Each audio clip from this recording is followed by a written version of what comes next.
Welcome back to Stamping at the Warren, and I'm Kim Tolton, and today is another card make from the upcoming, in fact by the time this goes public it may actually be already running. I suspect it will be the 2016 Occasions catalogue, the spring summer one, which is always full of everything you need from weddings to Valentine to Mother's Day to Father's Day to new babies, so all of those special occasions that are coming up between now and the summer.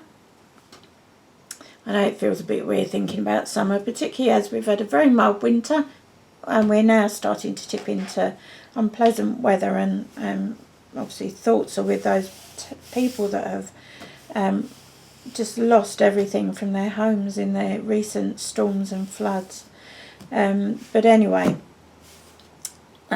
today I'm sharing with you this beautiful little card called, well, it's from a nice Cuppa stamp set, and it's just fab. It comes with coordinating framelits dies, and you've got a cup, you've got like a stacked cup, you've got a heart in there, which I suppose you could put in as a handle. You've got tea bags, hearts and lemon slices, and a couple of sentiments. I'm doing this as a Mother's Day card.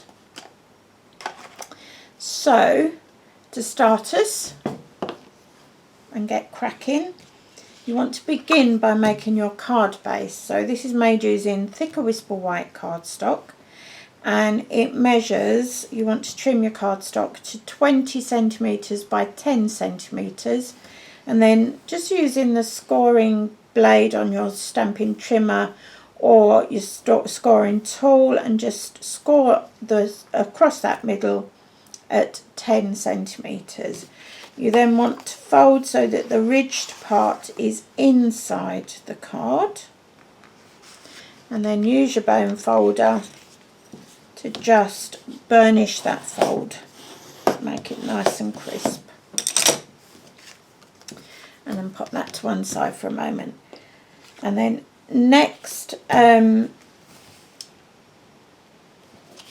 not that bit, we want this piece. So you just want a scrap piece of Whisper White cardstock, and this is what you're going to stamp your cup onto. So I'm using Mint Macaron, which is from the 2015 to 17. I think I've got that right. The last 2 years. So just stamp this cup using Mint Macaron ink onto a scrap of Whisper White cardstock.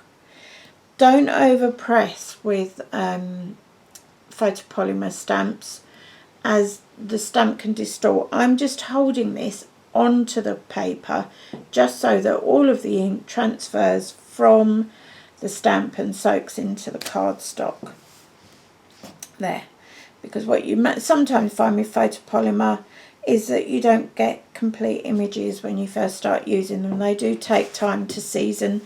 You can season them using Versamark, or you can just stamp onto some scrap a few times before you start stamping onto your main cardstock. Right, so next is a bit of die cutting, and I'm going to be using the magnetic platform. Going to cut the cup first, followed by the little embellishments for the cup. So I'm using the Cups and Kettles framelits dies, and you're just going to be wowed by what's in here. So that's the cup that we're using, and also the little embellishment for the cup. But there is a teapot, a tea bag. I'm not sure what this is yet until I actually try run it through my Big Shot. It's either going to be a sentiment or something like a bread basket or something along those lines. Or it could be a cake, couldn't it? A heart, You've got a fork, spoon and knife. You've got another tiny heart. And then what would that be? Oh, what would that one be, do you reckon? Thoughts on that one when you have a look? See if you can work out what that die there is going to be. Looks a bit tea baggy shaped, but not sure on that one. So we'll have to have a play with that anyway. So we're going to use these two for now. And the sandwich that you want for your big shot is your magnetic platform or multi-purpose platform. If you haven't got magnetic platform, then you want your stamped piece of card, and then you want your die. Woo! Now you flew off the table. So just pop your die around there. And there should be a slight white line all the way around as it gives definition.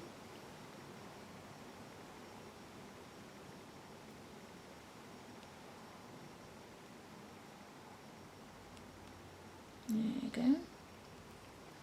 And I'm also going to put this in at the same time. I'll cut a piece off.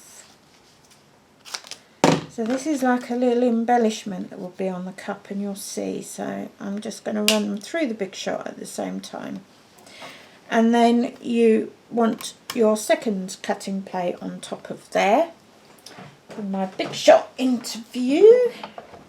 And this goes through here. And I always go one way and back the other way. And those clicks and clunks are absolutely fine. It just tells you it's going over the dies. It's what makes your cutting plates warp with time as well. So I do rotate your cutting plates so they rotate from one side to the other between use. And there's your cup. Just pop out the bit from the handle. And then this little die creates you two little scallops, and they are little. There you go. And those are going to be used on your teacup. And that means you need the fine tip glue pen. It's really the only stuff that will stick these on. So just get an idea of where they're going so that you get them on correctly. Start with the smallest one, and then you just want, this really comes out fine, this glue. So you just want a small amount, don't overload it with glue. On there, turn it over.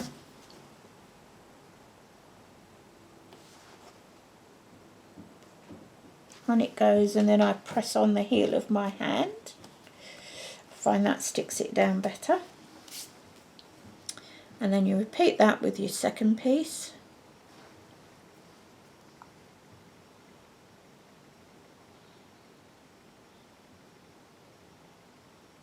It really is the tiniest of touches you're using when you're using this fine tip glue pen.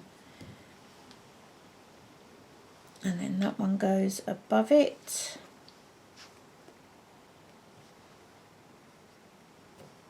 And again, heel of your hand.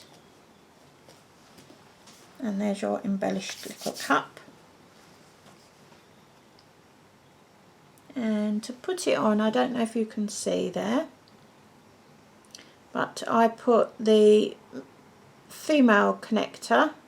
So that's the one with a hole that goes through the centre. I hold that pin against my non-dominant finger, and then this is my dominant hand, and I use that to slide over and into, says me. Do you know, I do this all the time, and then I get on camera and I can't get it to work. Doesn't want to do it today. You do have to be gentle when there it goes. You do have to be gentle when you're doing that, because it's quite easy to just gonna wipe my finger, glue on it. Yeah, you just have to be careful, because it can damage the pins, and then you've lost all your glue that's in there. So just take your time and that will work fine. So there's your little cup. Turn it over, and you want some Stampin' Dimensionals on there. Use up the few I've got on here. I just used 3. The thing with Stampin' Dimensionals is you really don't need to use lots and lots of them, because they are thicker. They're more robust than most of those sticky fixers out there, and so you find you don't use as many. Right, let's put these dies away before I lose them.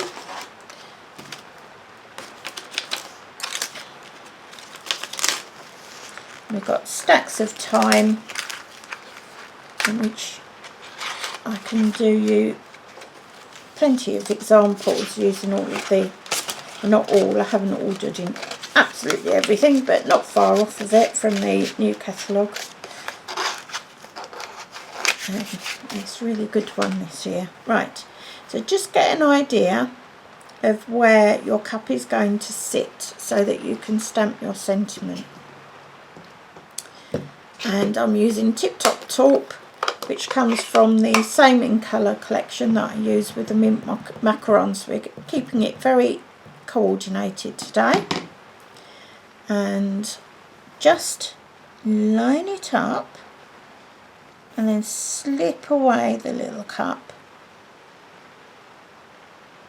and stamp your sentiment.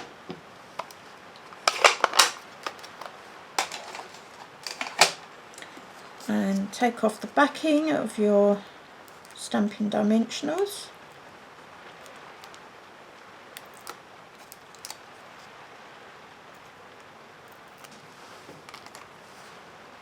And this little panel here measures 9.2 by 9.2 centimetres.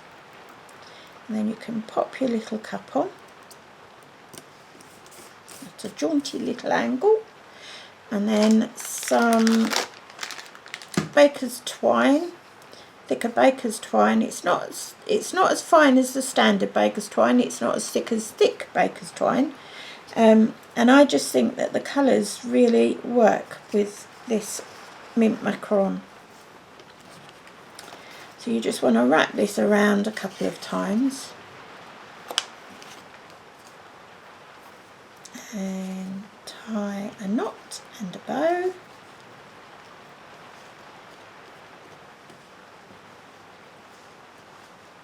Or a partial bow, whatever works for you.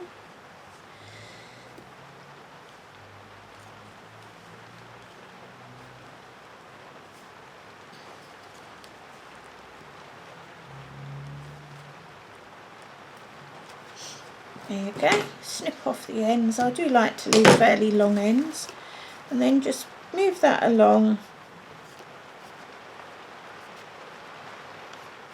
Slot that bit underneath your die cut.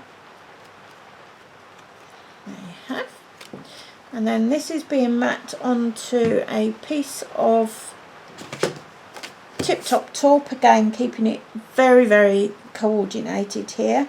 And this measures 9.6 by 9.6 centimetres, and you just want some fast fuse here, or whichever is your choice of adhesive.